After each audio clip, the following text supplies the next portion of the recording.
हाय developers. सो react native के इस part के अंदर हम लोग व्यू, टेक्स्ट, बटन के बारे में बात करने वाले हैं। ये तीनों चीजें बेसिक एंड फंडामेंटल होती हैं रिएक्ट नेटिव के अंदर यूआई के हिसाब से। अब यूआई का मतलब इसको हम लोग बोलते हैं यूजर इंटरफेस। जो भी आपको स्क्रीन के ऊपर दिखता है ना, चाहे वो वेबसाइट हो, चाहे वो मोबाइल एप्लीकेशन हो, चाहे वो विंडोज एप्लीकेशन हो, जो भी आपको स्क्रीन के ऊपर दिखता है वो हमारा एक तरीके से यूजर इंटरफेस होता है। ये एक बेसिक डेफिनेशन है।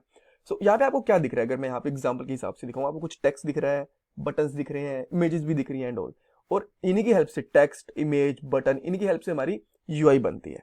यहाँ पे मैं बात कर रहा हूँ व्यू, टेक्स्ट एंड बटन की। और भी बहुत सारी चीजें होती हैं जिनकी हेल्प से यूआई बनता है, जैसे कि इमेज होती है, इनपुट बॉक्सेस होते हैं, चेक बॉक्स होते हैं, रेडियो बटन्स होते हैं। इनमें आप स्टाइल ऐड करके इनको छोटा बड़ा भी कर सकते हो, बहुत कुछ कर सकते हो। बट जैसा मैंने आपको बताया, ये तीनों बेसिक चीजें होती हैं। आपने व्यू, टेक्स्ट एंड बटन सीख लिया ना, बाकी सारी चीजें आप आराम से सीख जाओगे, कोई दिक्कत नहीं आने वाली आपको। और ट्रस्ट मी गाइस, ये तीनों भी बहुत ईजी हैं। अब मैं ये आपको पहले क्यों पढ़ा रहा हूँ, पहले मैं आपको स्टेट्स, प्रोप्स, कंपोनेंट, जेएसएक्स ये क्यों नहीं पढ़ा रहा? बिकॉज अगर आपने पहले रिएक्ट नेटिव को ट्यूटोरियल देखा होगा तो मे भी बाकी चीजें पढ़ाई हो।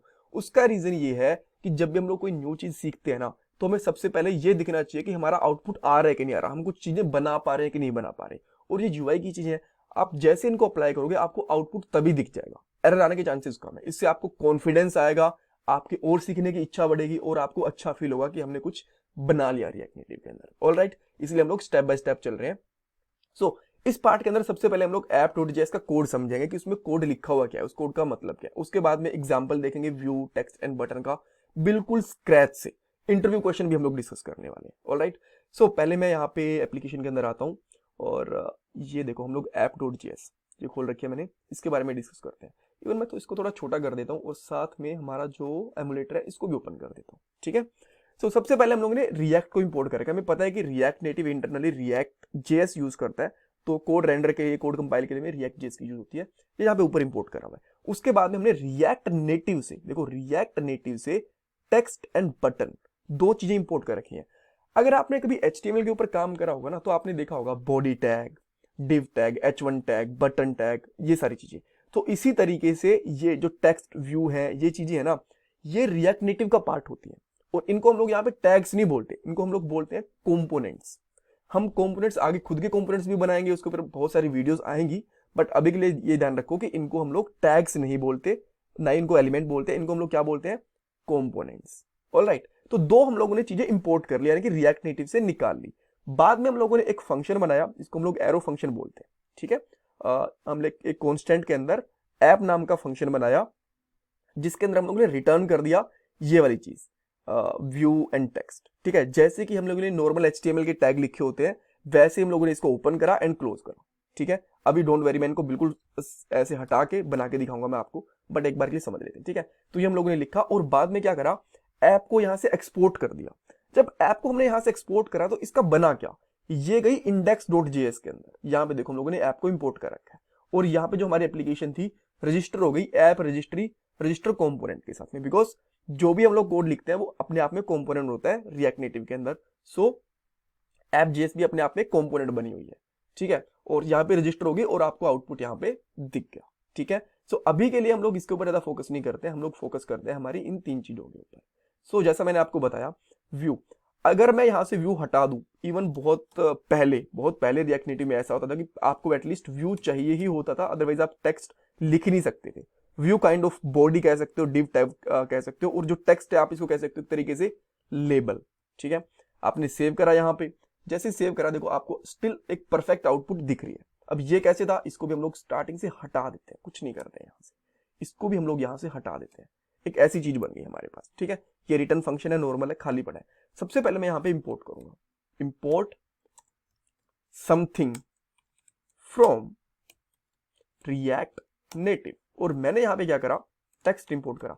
HTML के अंदर जब कोड करते हैं ना, तो हमें कुछ भी इंपोर्ट करने की जरूरत नहीं होती है, उसके अंदर अपने आप बना हुआ होता है, बिकॉज ब्राउजर उसको सपोर्ट करता है। यहाँ पे रिएक्ट नेटिव की चीजें हैं तो रिएक्ट नेटिव से हमें निकालनी पड़ेगी। ऑलराइट, अच्छा यहां से चीजें निकालनी, एक चीज आपको ध्यान रखनी है, जो भी आप रिएक्ट नेटिव का कंपोनेंट निकालोगे ना, उसका फर्स्ट लेटर कैपिटल होगा, और HTML का जो भी चीज होती थी हमारे पास वहां पे, उसका फर्स्ट लेटर स्मॉल होता था। ऑलराइट, हमने टेक्स्ट निकाल दिया। अब इस टेक्स्ट को कैसे यूज करना है, सिंपली यहाँ पे लिखो टेक्स्ट और इसको क्लोज कर दो यहाँ से, और अपने आप पे क्लोज हो गया। अदरवाइज क्योंकि VS कोड थोड़ा स्मार्ट होता है, अपने आप क्लोज कर दो, अदरवाइज आप भी क्लोज कर सकते थे इसको, और यहाँ पे लिख सकते हो हेलो टेक्स्ट कंपोनेंट। जैसे मैं इसको लिखूंगा यहाँ पे आउटपुट आएगा, बट काफी छोटा आएगा यहाँ पे, ठीक है। अब स्टाइल वगैरह की बात अभी के लिए मैं नहीं करता हूँ कि स्टाइल क्या है, अगर आपको पता हो तो, जैसे कि सीएसएस करते हैं ना, तो उससे क्या होता है कि ये थोड़ा सा बड़ा छोटा बड़ा कर सकते हैं हम लोग बेसिकली इसको, ठीक है। तो मैं यहाँ पे करता हूँ फॉन्ट साइज और यहाँ पे कर देता हूँ 30, ठीक है। यहाँ पे पिक्सल विक्सल लिखने की जरूरत नहीं होती, अपने आप ही इसको बड़ा करते हैं। ये थोड़ा सा स्टाइल का पार्ट है, हम लोग स्टाइल भी डिटेल में देखेंगे, बट अभी मैं आपको आउटपुट दिखाना चाहता था बिकॉज बाय डिफॉल्ट जो आउटपुट था काफी छोटा था इसीलिए, ठीक है। तो ये हमारे पास एक नॉर्मल टेक्स्ट बन गया। तो यहाँ पे आप जब भी कोई नॉर्मल टेक्स्ट दिखाना होता है, आपको कुछ भी छापना होता है, तो आप नॉर्मल इसका स्टाइल का टेक्स्ट का यूज कर सकते हो, ठीक है। जैसा कि स्क्रीन के अंदर अगर हम लोगों ने यहाँ पे देखे ना, तो यहाँ पे ऑर्डर लिखा हुआ था, क्लोज था, सबमिट था, ऐसी चीजें, ठीक है। और भी हम लोग चीजें देखेंगे, एक्सप्लोर करेंगे, बट बेसिक चीज ये है अभी के लिए टेक्स्ट के लिए, ठीक है।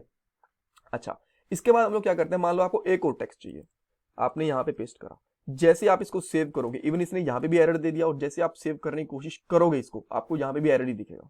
यहाँ पे इसने कुछ बोला, adjusted JSX element must be wrapped in enclosed tag. तो इसने कुछ बोला, आपको नहीं समझ में आया, कोई दिक्कत नहीं। ये कह रहा है भाई देखो, दो टेक्स्ट इस तरीके से यूज नहीं कर सकते, इनको ना आप व्यू के अंदर यूज करो कम से कम, ठीक है। तो अब हम लोग निकाल लेते हैं व्यू एक रैपर होता है, ठीक है, इस तरीके से। ये कुछ भी आउटपुट नहीं देता, डायरेक्टली रैपर होता है। इस तरीके से मैंने क्या करा, सबसे पहले एक व्यू करा, और मैंने ये कट कर रखे थे जो हमारे दो टेक्स्ट है, और इसके अंदर पेस्ट कर दिया। और यहाँ पे लिखता हूं मैं हेलो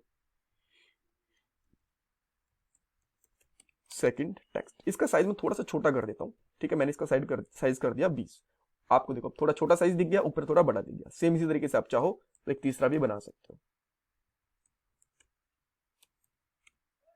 ठीक है। इसका साइज आप थोड़ा और छोटा कर लो, जैसे कि आप इसका साइज कर लो 18 कर लो, ठीक है। आपको थोड़ा और छोटा दिख गया, 15 कर लो, थोड़ा और छोटा हो जाएगा, ठीक है। ऑलराइट, तो आप एक चीज पूछ सकते हो, और ये इंटरव्यूज के अंदर भी पूछा जा सकता है कि क्या डायरेक्टली व्यू के अंदर आप कुछ टेक्स्ट लिख सकते हो इस तरीके से, हेलो? नहीं लिख सकते, आपको एरर दिखेगा। Just wait for a moment, आप ये देख सकते हो। देखो ये क्या बोला कि भाई जो भी स्ट्रिंग लिखनी होती है ना, टेक्स्टिंग लिखनी होती है, वो टेक्स्ट के अंदर लिखो, ऐसे मत लिखो, ठीक है। तो अब हम लोग इसको इस तरीके से लिखेंगे। तो हम लोगों ने अब तक क्या देख लिया कि अगर हमें टेक्स्ट यूज करने होते हैं, सिंगल टेक्स्ट यूज करना होता है तो बिना व्यू के काम चल जाएगा, बट मल्टीपल यूज करने होते हैं, हमें व्यू चाहिए होता है। अब ऐसा नहीं है कि अकेला व्यू ही है जिसके अंदर टेक्स्ट कर सकते हैं, आने वाले ट्यूटोरियल में पता चलेगा। बेसिक मैं अभी के लिए बता रहा हूँ। कोड को फॉर्मेट कर लें एक बार के लिए, थोड़ा अच्छा दिखेगा, ठीक है। अब मान लो मुझे एक बटन चाहिए, जैसा कि हम लोगों ने यहाँ पे चेकआउट के लिए बटन था, ठीक है, ऐसा बटन चाहिए। तो उसके लिए क्या करना पड़ेगा, सबसे पहले यहाँ पे लिखो कोमा बटन, ठीक है, और यहाँ पे लिखना शुरू करो बटन, इसको क्लोज कर दो, ठीक है। और यहाँ पे इसमें पास करो टाइटल। यहाँ पे बीच में नहीं लिखना जैसे आपने टाइटल के टेक्स्ट को क्लोज एंड करा था, ऐसे यहाँ पे आपको लिखना पड़ेगा इसका टाइटल। और टाइटल में आप क्या लिखोगे, जो भी आप लिखना चाहते हो, जैसे कि प्रेस हेयर। मैंने क्लिक हेयर क्यों नहीं लिखा, बिकॉज मोबाइल के अंदर टैपिंग करते हैं हम लोग, ठीक है। तो यहाँ पे क्लिक नहीं होता कभी। क्लिक हमेशा वेबसाइट के अंदर हो सकता है, सॉफ्टवेयर के अंदर हो सकता है, जो भी आपके कंप्यूटर में चलती है। जो मोबाइल के अंदर चलता है उसको टैब बोलते हैं, इसको प्रेस हेयर बोलते हैं, ना कि क्लिक हेयर बोलते हैं। तो इसको मैं अगर के लिए फॉर्मेट करूं तो क्या आगे आएगा, हाँ ठीक है, आगे आ गया। तो यहाँ पे एक बटन बन गया। सेम इसी तरीके से एक और बटन बनाना चाहते हो तो एक और बटन बना सकते हो, प्रेस मी टू। ये कह रहा है भाई मुझे भी प्रेस करो, ठीक है। तो इन दोनों के बीच में कोई स्पेस नहीं है, बट आप क्लिक करके देखोगे तो आपको दोनों में डिफरेंस दिख जाएगा, ठीक है। अब इन दोनों का ऐसा नहीं है कि अलग अलग ही कर सकते हो, आप चाहो तो उनके बीच में टेक्स्ट ले आओ इस तरीके से। आप जो भी बस एक बेसिक डिजाइन बनाना चाहते हो वो बना के देख सकते हो इस तरीके से। Alright, so that's all for this part. Interview question की बात करें, पहला क्वेश्चन ये पूछा जा सकता है कि क्या हम लोग व्यू के अंदर डायरेक्टली टेक्स्ट स्ट्रिंग लिख सकते हैं? जी नहीं। अगर हमें मल्टीपल टेक्स्ट डालने हो, बटन्स वगैरह मल्टीपल एलिमेंट करने हो, तो बेसिक टैग क्या होता है जो हमें यूज करना होता है, तो आप बेसिक कंपोनेंट क्या होता है तो उसको आप बोलोगे व्यू कंपोनेंट। एक HTML टैग और एक कंपोनेंट के अंदर क्या डिफरेंस होता है? HTML हमेशा स्मॉल लेटर से स्टार्ट होता है, HTML जो टैग होगा। व्यू का और रिएक्ट नेटिव का जो कंपोनेंट होता है वो हमेशा कैपिटल लेटर से स्टार्ट होता है। चाहे आप रिएक्ट नेटिव की या रिएक्ट जेएस की बात कर लो, जब भी हम लोग कंपोनेंट बनाते हैं तो उसका जो फर्स्ट लेटर होता है वो हमेशा कैपिटल होता है, ये स्टैंडर्ड है। Alright, so that's all for this part. Next part के अंदर हम लोग JSX के बारे में पढ़ेंगे, काफी इंटरेस्टिंग है। सो अगर आपको कुछ क्वेश्चन है आपके पास, मुझसे पूछने चाहते हो तो मुझसे कमेंट बॉक्स के अंदर भी पूछ सकते हो, इंस्टाग्राम के ऊपर भी पूछ सकते हो, लिंक आपको डिस्क्रिप्शन बॉक्स में मिल जाएगा। और मैं आपसे रिक्वेस्ट करूंगा कि आप मुझे प्लीज सपोर्ट करो, वीडियो को लाइक करके, चैनल को सब्सक्राइब करके एंड कमेंट सेक्शन के अंदर अपना फीडबैक देंगे। Thank you guys, thank you so much.